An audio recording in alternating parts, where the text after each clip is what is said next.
Good morning. We come to the first Sunday of Trinity. You may be able to hear bagpipes playing in the background. We're just preparing for a funeral service at the moment.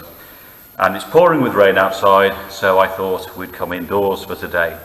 And our Gospel reading is from St. Matthew, chapter 9, from verse 35. Quite a long reading. It goes right the way through to chapter 10, verse 23. And Jesus says to his friends, sending them out into the world, "Be wise as serpents and as innocent as doves." And this passage is sometimes known as the Great Commission. Jesus sends his friends out into the world to proclaim the good news that the kingdom of heaven has come close. Now, if you read that passage, you'll see that he very clearly didn't expect them to have an easy time of it. He didn't expect the task to be straightforward. He knew that they would need to travel light, that they would have to prepare for trouble, and that they could be expected to be put on trial. No one ever said that being a Christian was easy. And this hasn't been an easy week for many people. Head teachers and school staff have spent many hours working, making ready to reopen schools. They've gone through endless pages of legislation, and they've done an awful lot of practical work. And at the last minute, literally the day before schools were due to reopen, the news came that all that work had been in vain, and indeed many schools have had to stay closed. And out for a walk recently, I met somebody who works in retail property management, and he told me that one day he had received 68 new pieces of legislation that had to be undertaken, and overnight a further 26 new rules to comply with had arrived. That's an overwhelming torrent of information and regulations and updates, and many of the people that we rely on to keep our society running are facing huge challenges at the moment. They are being pushed to the limits and feeling that they are overwhelmed by a deluge, which some of them will go under. And churches also face challenges. We were told to expect some form of reopening in July. We weren't told what. We thought maybe it might be we could reopen to conduct funeral services. And here at St. Peter's and at St. Mary's, we've been making good preparations to be ready for the new guidelines.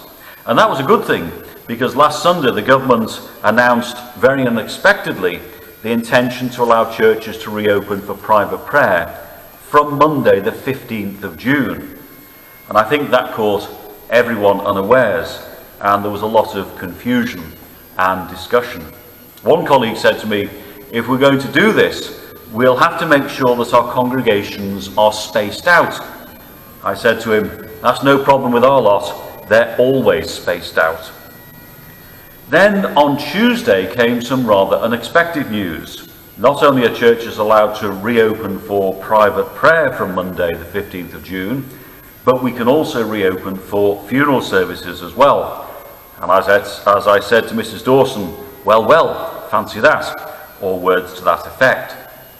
It is very good news, but it's a huge challenge because there is an awful lot that needs to be done in a very short space of time. So it's been a busy week.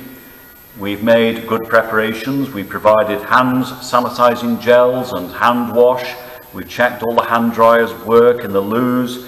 The churches have been aired and cleaned. We've had to remove all the prayer books and the hymn books. We've had to look at the soft surfaces. We've had to look at the hard surfaces people will touch and make sure that they can be cleaned. And we've had to look at the pews and think, how can we ensure social distancing? So, for example, every alternate pew has a notice on saying, "For your health, this pew currently is not in use." And on the pews that we will use, what we've done is we've put out those photographs that you sent me of pictures of our congregations and spaced them out so that folk can sit in the gaps. And that will, I think, politely and courteously and gently encourage folk to keep that social distancing, which is so important. We really don't want our churches to be places that are filled with tape and restrictions and barriers. That's not what this is about. Now, I do know that some of our folk haven't quite got used to measuring in meters yet, so to make it simple, the gap we're meant to keep at the moment is about the length of a motorbike, or if you're of a nautical persuasion, it's just over 2 fathoms. But of course, that may change because the government are talking about reducing it to 1 metre, and if they do that, then the chances are we could actually see our churches reopening for services sooner than some people expect. We will have to wait and see. Now, of course, our churches were not designed for this situation. We have one way in and the same way out. The same indeed as many shops. We have fixed pews. We have narrow aisles. But I'm sure with some common sense and some courtesy, we can do everything possible to make our churches ready to open for those who want to come into sacred space and say their prayers. Now, this won't be for everyone. We know that. I've spoken to several people this week who, for very good reasons, are feeling a bit nervous about venturing out.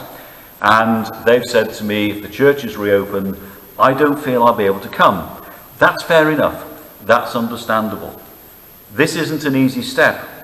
But I do know that there are many people in our communities who've been coming into our churchyards and sat in our church porch at St. Mary's, for example. They have been looking for somewhere to connect with God, to feel close to God, somewhere they can say their prayers. And as I've said last week, our prayer tree at St. Mary's is filled with requests for prayer. I think the last time I counted, over 36 were there. So I am very pleased that we have the opportunity to open our churches for private prayer, and we will do it with great care. Now, I've discussed this with our PCCs, and what we've said is we will open our churches on Sunday mornings and on Wednesday mornings. And at St. Mary's, we will open from 9:30 to 10:30, and at St. Peter's from 11 till 12. We'll see how that goes, and we might need to revise if necessary. We will do all that we can to make sure that our churches are safe and welcoming. And I hope the steps that we have taken will provide both a welcome and a sense that people are being looked after and cared for. Jesus asked his friends to go out into the world, bearing good news. The kingdom of heaven has come close, and he knew he was asking them no small thing. They rose to that challenge, and I hope we can rise to this new challenge that we face at this time. Prayer, of course, is valid wherever people meet with God. And that might be in your own home, it might be in the farmyard, it might be up a mountain, or it might be in a parish church. Sacred space is a gift, and it's one which we have cherished for generations. And there are many in our community, perhaps very often folk who don't very often come to church, for whom this is a time when this place can be somewhere where they can feel closer to God. So I think this is a good day, and everyone is welcome. And we will do all we can to open our churches and make space where people can come and say their prayers.